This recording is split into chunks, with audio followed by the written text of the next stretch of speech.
Hello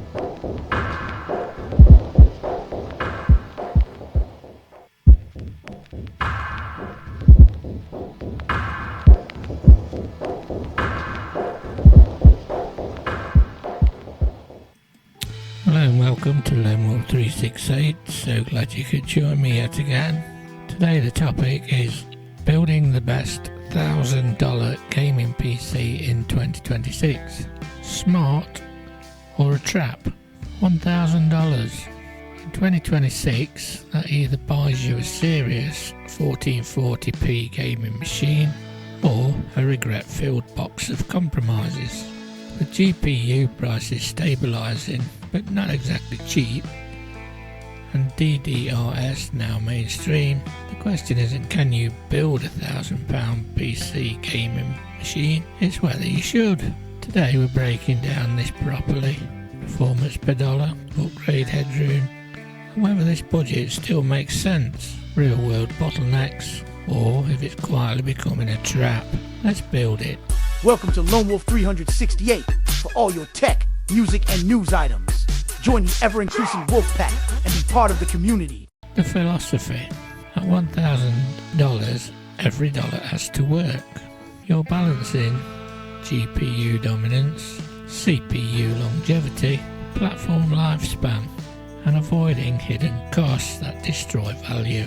The biggest mistake: overspending on one component and strangling the rest. In 2026, this budget should target strong 1080p Ultra, comfortable 1440p high, some ray tracing but not recklessly. If you expect 4K Ultra with path tracing at this price, you're building disappointment. The GPU decision. At this budget, the GPU dictates everything. The sweet spot right now is upper mid-range. NVIDIA GeForce RTX 5060 Ti class performance, or something equivalent to an AMD Radeon RX 86000 XT. You want 12 to 16 GB VRAM minimum, solid 1440p raster performance, upscaling support that actually looks good. Why VRAM matters now more than ever? Well, modern titles regularly exceed 10 GB at 1440. Buying an 8GB card in 2026 is short-term thinking. Ray tracing. At this tier it's optional, not the priority. Native performance comes first. Budget target $400 to $450 for GPU. If you exceed that, the rest of the system suffers. Here's where people overspend. You don't need a flagship CPU for a mid-range GPU. What you need is 6 to 8 modern cores, strong single-thread performance, platform longevity. Smart choice would look like AMD Ryzen 5 9600 or Intel Core i5 15600. Why not higher? Because at 1440 you're GPU bound most of the time. Spending $150 extra on CPU might gain you 3 to 5% in real gameplay. Budget target $220 to $280. What matters more than raw power? Platform support. If the socket has upgrade potential, this build ages far better. RAM and storage. In 2026, DDR5 is no longer premium, so baseline is be 32GB DDR5. 6400 MT is sweet spot, and tight timing is affordable. Why 32GB? Because modern games plus background apps can exceed 16GB easily. Buying 16GB today just means upgrading sooner. Storage: the 1TB PCIe Gen 4 NVMe. Gen 5 is unnecessary for gaming. Real world load differences are minimal. Total combined budget $150 to $180. Onto the motherboard. PSU case. This is where this build quietly failed. Motherboard: don't chase premium aesthetics, focus on VRM quality and BIOS maturity.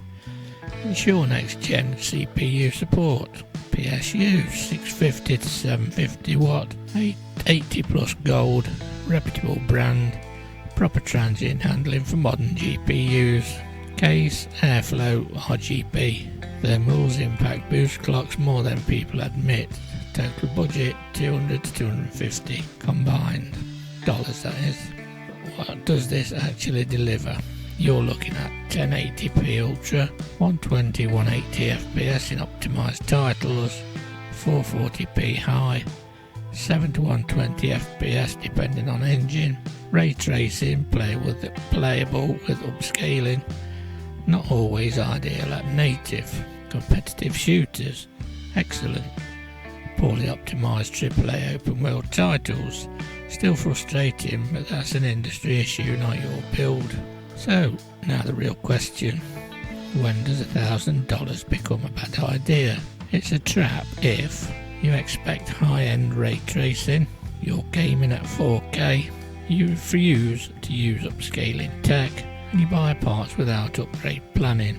It's smart if you target 1440 realistically, you prioritise VRAM, you choose a long life platform, and you accept balanced compromises. In 2026, $1,000 is no longer high-end, but it's still the strongest price to performance tier in PC gaming. So, smart or trap? If it's built correctly, smart. If it's built emotionally, trap. The difference is component balancing and long-term thinking. Well, hope you've enjoyed that. I hope you found it interesting, taken some points from it. If you have, please let me know your thoughts in the comments. Are you planning on building a PC for yourself, or are you sooner buy it off the shelf? Let me know in the comments. So, thanks for watching. As always, take care of one another, and I'll catch you on the next one.